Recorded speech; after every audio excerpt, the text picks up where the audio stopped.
satu. Dimulai dari perencanaan evaluasi pembelajaran. Evaluasi pembelajaran itu terdiri dari yang pertama analisis kebutuhan. Ya, saya jelaskan ini dulu. Ya. Sudah tahu nggak apa sih perencanaan evaluasi pembelajaran? Dilihat dari kata perencanaan. Perencanaan berarti kata lainnya perencanaan apa kira-kira? Kalau perencanaan itu iya, mempersiapkan ya segala sesuatu yang dibutuhkan untuk evaluasi, untuk pelaksanaan evaluasi sehingga tujuan evaluasi itu dapat tercapai ya. Yang pertama terdiri dari yang pertama itu analisis kebutuhan. Analisis kebutuhan itu apa? Analisis kebutuhan itu ada yang tahu? Analisis kebutuhan mencari kekurangan, pintar sekali. Mencari kekurangan, ya, mengumpulkan informasi, ya, mengumpulkan data, ya, yang dijadikan prioritas untuk memecahkan masalah, ya. Ya, analisis kebutuhan. Yang kedua, dalam perencanaan yang kedua, mengidentifikasi atau menentukan tujuan dari penilaian. Nah, di dalam tujuan penilaian ini terdiri dari 4. Ya. Yang pertama, tujuan penilaian yang pertama, dia berkaitan dengan jenis-jenis evaluasi berdasarkan tujuan yang saya sebutkan minggu lalu. Apa? Yang pertama, tadi mau catat enggak? Minggu lalu. Iya. Nah, diagnostik artinya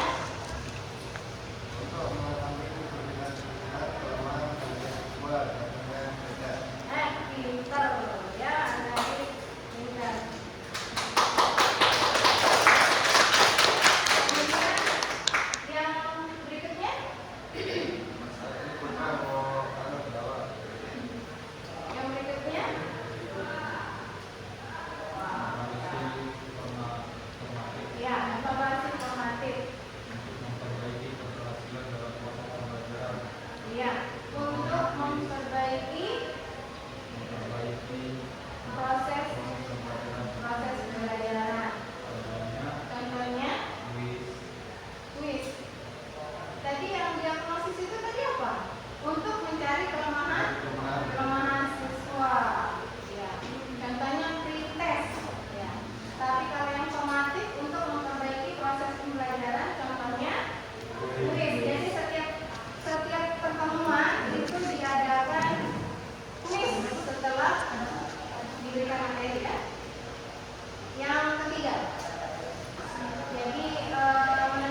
nilai. Nilai itu didapatkan dari ujian.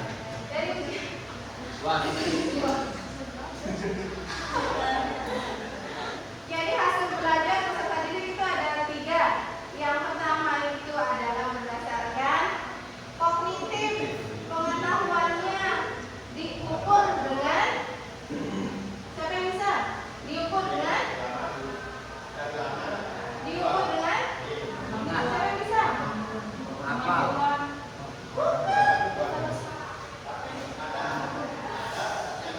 Pengetahuan atau kognitif diukur dengan Tes ujian. tes. Ya Allah, pintar sekali.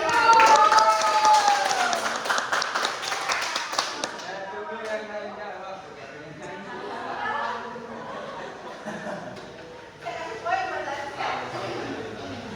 Jadi kalau yang pengetahuan, ya sangat pengetahuan itu diukur melalui tes. Ya, ranahnya berikutnya masih belajar. Selain pengetahuan, apa yang kita ukur dari peserta didik? Apa yang kita ukur? Sikap pintar. Sikap. Kalau sikap itu diukur dengan ada kasus kemarin tentang sikap. Minggu lalu kan ada. Siapa yang kena kasus sikap? Minggu lalu. Minggu sebelumnya ya? Ada kasus yang ada di sana sikap, penilaian sikap. Iya dalam kasus itu, iya. Oke, sikap diukur dengan apa alat ukurnya sikap? Pakai tes? Apa pakai apa? Non tes. Tes atau non tes? Non tes. Pintar. Kelasnya memang pintar ya. Non tes. Sebutkan apa namanya kalau non tes? Sebutkan apa namanya kalau non tes? Perilaku. Apa? Dari perilaku. Iya, memang kalau sikap itu yang dinilai perilakunya, ya. Sekarang ibu tanya, bagaimana caranya kita mengukur sikap? Ya, kan tidak pakai tes katanya, tapi non tes. Bagaimana caranya kita mengukur sikap?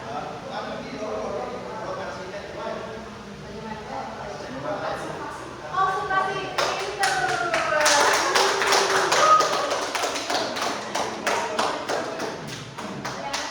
Nanti saya kasih poin yang sudah menjawab pertanyaannya itu ya. Ya, ada Aziz, ada Dari, ada Putra, ada Angga, ada Dek. Kita lanjut. Observasi. Berarti yang harus disiapkan itu adalah rubrik ya. Rubrik itu tempat kita menilai dari siswa tersebut ya. Jadi nilainya akan dicantumkan di rubrik itu ya. Ranah yang ketiga, Penampilan. keterampilan.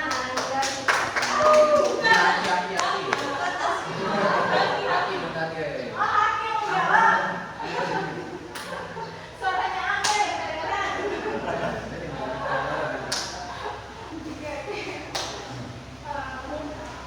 Dari Hakim melalui Angga ya. Enggak Hakim, tapi Hakim ini. Ada jadi yang tidak kelihatan cuma sebagai Keterampilan atau psikomotorik ya, motoriknya yang dinilai diukur dengan alat ukurnya apa? perhatian. Keterampilan. Iya. Perhatian itu memang menjadi kriteria penilaian dari keterampilan. Caranya diukur salah satunya Musik. tes praktik apa namanya? Penilaian kerja. Hah? Penilaian kerja. Apa? Penilaian kerja, ya penilaian kerja. Bagaimana caranya kita menilai kerja itu? Apa kita pakai?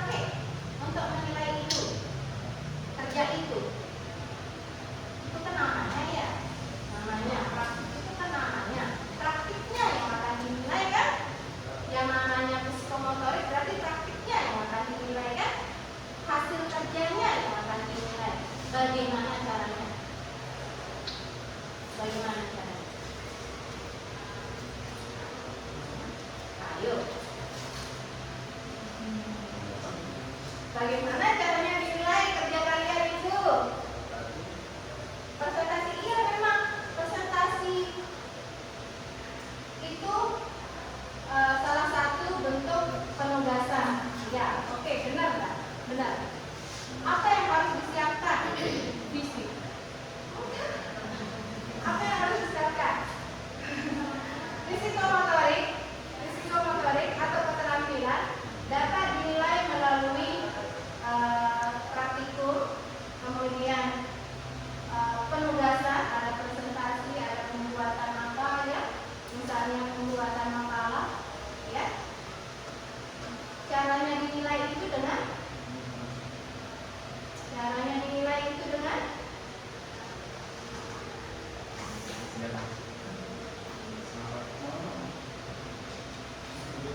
ada rubriknya juga yang harus disiapkan.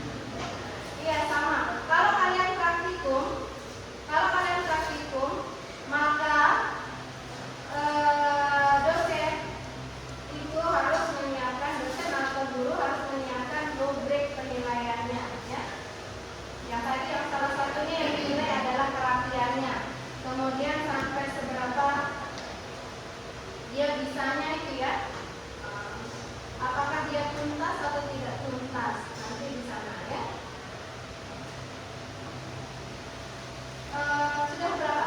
Perencanaan evaluasi tiga. Sekarang yang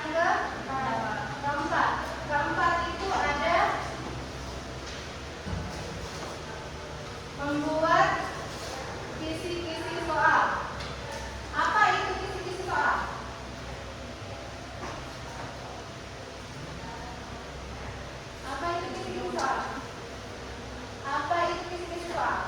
Satu bocoran informasi mengenai tugas. Satu bocoran dong. Informasi mengenai tugas. Kisi-kisi. Kurang tepat Anda. Mungkin yang lain bisa menambahkan. Kisi-kisi. Kisi-kisi itu dipakai sebagai, jadi kisi-kisi itu adalah pedoman acuan untuk pembuatan soal. Ya. Soal. Yang berikutnya yang kelima ya. Ya. Rencana yang kelima membuat draft soal. Jelaskan apa? Kalau membuat draft soal. Bisa? Bisa? Draft soal. Artinya membuat pertanyaan soal berdasarkan kisi-kisi yang sudah dibuat sebelumnya. Ada Aziz sama poin-poinnya. Selanjutnya setelah membuat draft soal, uji coba, ya. Uji coba dan menganalisis. Uji coba itu dapat dilakukan di sekolah tempatnya penelitian atau sampelnya. Misalnya ini dia akan evaluasi di kelas 2A. Jadi kelas 2 itu ada A, B, C, D. Maka dia boleh menguji coba pada kelas yang lain di selain kelas 2A itu. Berarti boleh dia B, C, D dan seterusnya ya. Atau boleh dia di luar sekolah itu, tetapi masih sederajat. Misalnya di SMP, maka dia uji cobanya boleh di SMP lain, tapi masih kelasnya yang sama, kelas 2 ya. Paham ya? Setelah dia menyebarkan soal itu, dia menganalisis, kan sudah dapat data empatnya, dianalisis ya, dianalisis. Bagaimana caranya menganalisis? Kalau yang tes, analisisnya untuk uji coba ada uji validitas.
yang ingin diukur, paham?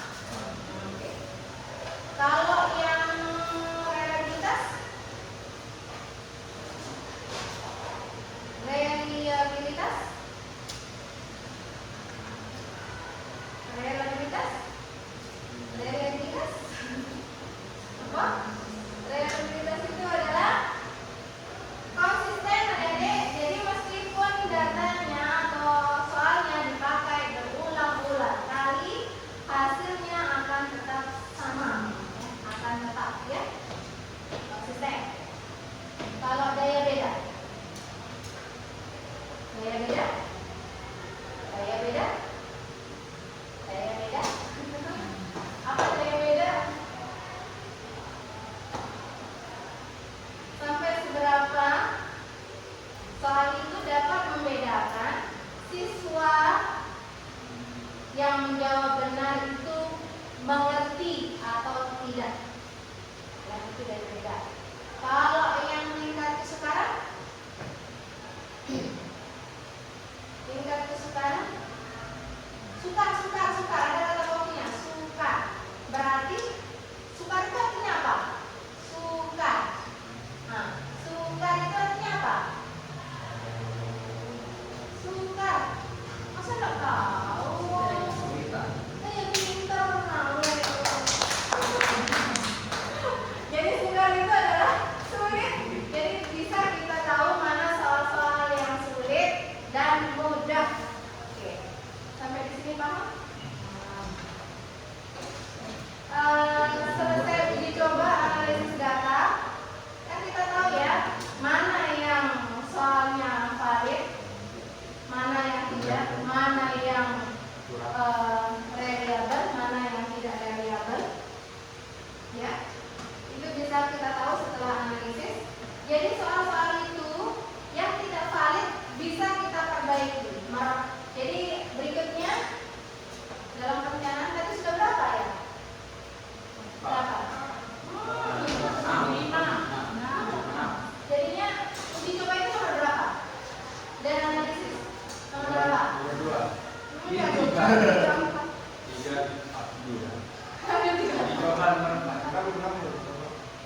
Analisis kebutuhan, menentukan tujuan penilaian, menentukan kompetensi, membuat kisi-kisi soal, membuat draft soal, uji coba dan analisis. Yang ketujuh, merakit soal kembali, ya, atau boleh dibuang soal tersebut, diganti. Ya, setelah kita tahu dia valid atau tidak valid. Ya. Paham? Ini bisa. Ada pertanyaan? Ada? Ada? Tidak.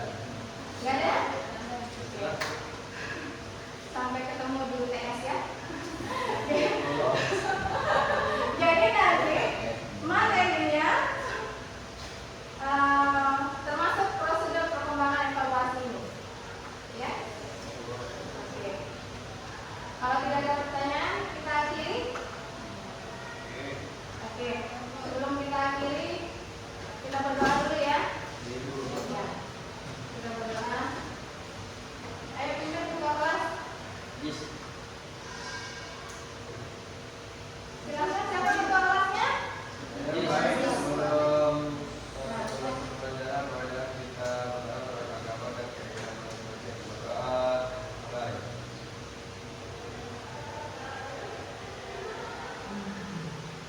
Doa selesai. Oke, terima kasih adik-adik. Sampai ketemu.